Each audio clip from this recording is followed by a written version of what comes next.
3 जादूगरनियां। एक दफा का जिक्र है कि एक दूर दराज पहाड़ी गांव में 3 जादूगरनियां रहती थीं। उनके नाम जरीना, माहीन और सीमा थे।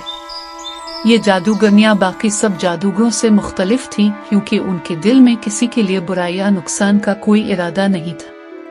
वो हमेशा दूसरों की मदद करती थी, लेकिन गांव के लोग उन्हें समझ नहीं पाते थे। एक दिन गांव में एक बहुत बड़ी मुसीबत आन पड़ी। फसल में आग लग गई और गांव वाले परेशान हो गए। अचानक तीनों जादूगर नाहे आगी और एक मंत्र बोलकर जादू से आग बुझा दी। ये सब उन जादूगरनियों के काम हैं, उन्होंने ही आग लगाई। हमसे गांव वाले पता नहीं क्यों डरते हैं। ये सुनकर जादूगरनियां उदास वापस आ जाती हैं। एक खतरनाक आंधी आई और गांव के ज्यादातर मकानात तबाह हो गए। फसलें बर्बाद हो गईं और लोग खौफजदा हो गए। किसी को समझ नहीं आया कि क्या किया जाए। इसी दौरान एक छोटा बच्चा गुम हो गया। गांव के लोग बच्चे को ढूंढने में नाकाम रहे और तभी किसी को याद आया कि जंगल में जादूगरनियां रहती हैं जो शायद उनकी मदद कर सकती है। लेकिन गांव वाले अब भी उनसे डरते थे।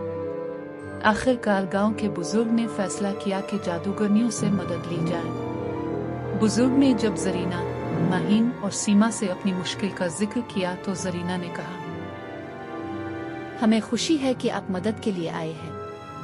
हम फौरन कुछ करती हैं। माहीन ने हमदर्दी से कहा, फिक्र ना करें, हम जल्द ही बच्चे को ढूंढ निकालेंगे। सीमा ने अपने जादुई छड़ी को घुमाते हुए कहा, हम जंगल में रोशनी फैलाएंगे ताकि बच्चा जल्द मिल सके। फिर तीनों जादूगरनियों ने अपने जादू से पूरे जंगल में रोशनी फैलाई और गुमशुदा बच्चे को ढूंढ निकाला। बच्चा दरख्तों के पीछे फंसा हुआ था और जादूगरनियां इसे गांव वापस ले आए। जब वो बच्चे को वापस लेकर आए तो गांव के लोग हैरत ज़दा रह गए। एक औरत ने कहा, हमने आपको हमेशा गलत समझा। बुजुर्ग ने शर्मिंदगी से कहा, हमें मुआफ कर दो, हमने तुम पर भरोसा नहीं किया, हालांकि तुमने हमारे लिए इतनी बड़ी कुर्बानी। जरीना मुस्कुराते हुए बोली, हमने कोई कुर्बानी नहीं दी, बस अपना फर्ज निभाया। इस दिन के बाद गांव वालों का खौफ खत्म हो गया और वो समझ गए कि जादूगरनी होना बुरा नहीं होता, बल्कि नियत और दिल की नरमी सबसे अहम होती है। अब गांव वाले जरीना, माहीन और सीमा को इज्जत और मोहब्बत की नजर से देखते थे और उनसे मशवरे लेने आते थे। वो हमेशा अपने जादू को दूसरों की भलाई के लिए इस्तेमाल करती थी। मसलन जब गांव में किसी की फसल खराब हो जाती या पानी की कमी होती तो जरीना अपने जादू से बादल बुलाती और बारिश करवा देती।